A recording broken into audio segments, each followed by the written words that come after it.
What's going on, guys? Welcome back.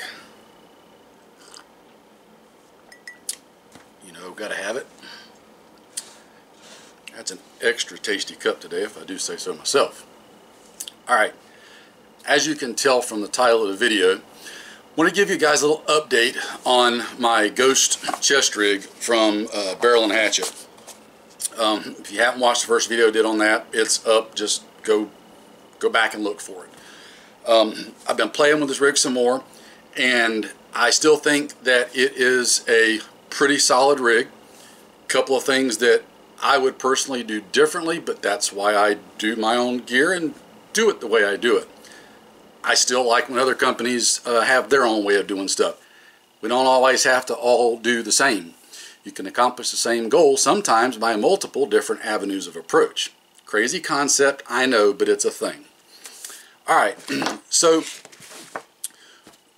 one of my biggest, and I don't want to say complaints, because it's not really a complaint, it's just a personal preference, was the length of the shoulder harness. It really rode the rig down really low on me, and I'm a pretty tall guy, and even for me it was still low. I like to have a chest rig up on my chest. Again, I know, crazy concept, that's just me.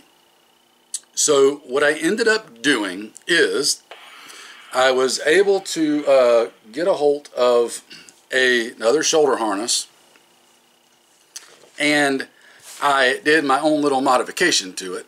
And as you can see now, the rig's riding up really high on my chest, up where I like to ride it at. And I still have enough adjustment in the straps that if I needed to put it on over a larger jacket or something, I could, so on and so forth. What I basically did was, on the original shoulder harness, you know, you've got your 4 laser cut MOLLE slots right there. What I basically did is cut the material at this top slot and at this slot, took this bottom piece with the buckle and transposed it up onto where I cut it at, and re-seared everything. Fortunately, with this laminated material, for me it was super easy to do. Working with the stuff every day, not a problem. And with that simple modification, what it did was it raised the front of the rig up about 3 inches. I also had some extra leftover webbing that I found in the scrap bin, and I added my own loops back on there to be able to attach comms lines, stuff like that. This gets it up, like I said, higher. It puts the cross piece in the back for me. Instead of being way down the middle of my back, it's higher up in between my shoulder blades, just below my neck, which is where I like it to be at. It gives better stability, and it doesn't want to let the rig sag and go down, because it catches across the bottom of your muscle group right there. It just rides really good for me that way. So I've been playing with it, and I really like this. If I had to do it over again, I think what I would probably do, instead of going up all 3 slots, so basically going up 1, 2, 3 inches, I'd probably only go 2, just to give a little bit more room for play in there. But I'm perfectly happy with it, with the way it is. Now, let me do this just so I can easier talk to you guys. For the others of you wanting to know, there's where I put the webbing on the shoulder harness. So just kind of making it my own. And oh, other thing I did was, you know, I told you my other preference. I don't ever intend to use the Velcro on the back to attach it as a placard or anything. I will pretty much always run this as a chest rig, because my plate carriers already have mag pouches and stuff on them dedicated. Just the regular female Velcro panel, the plastic on it just tends to want to catch on my shirts and stuff, and just, it annoys me. Again, that's a personal druther on my part, not anybody else's. But I did just make me a little actual Cordura cover to Velcro on there, so it's nice and slick and soft and comfy, smooth, and all that.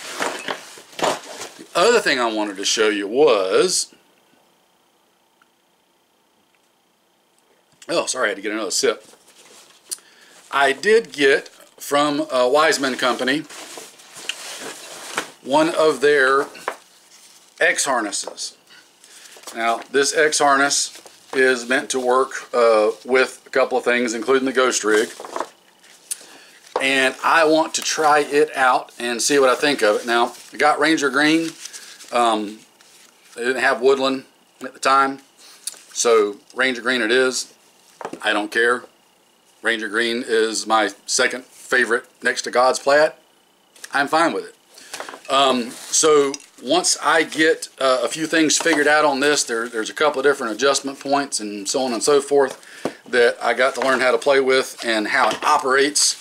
And for the record, this is made by Lunar Concepts for Wiseman Company, so a couple of different people involved there. All of them got good stuff in my experience.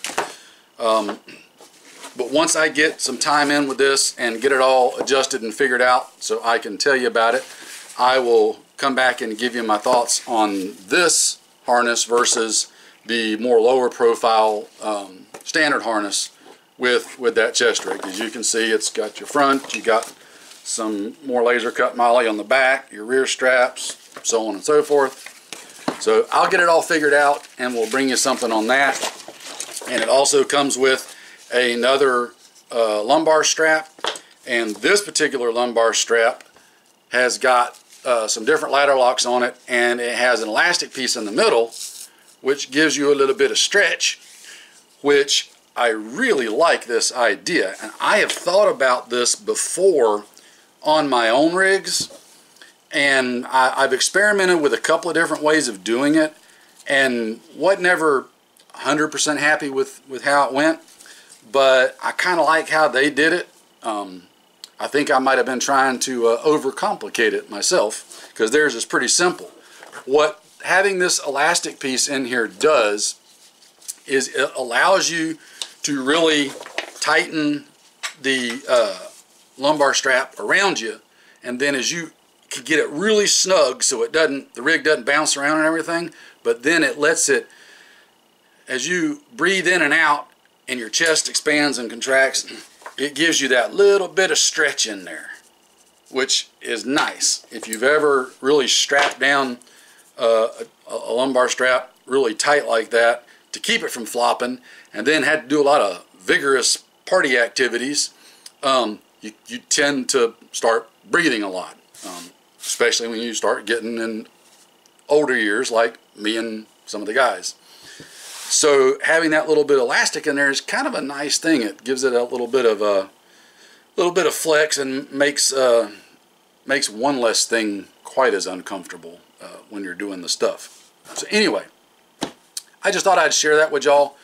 It's what I'm doing with it. Still playing with it some.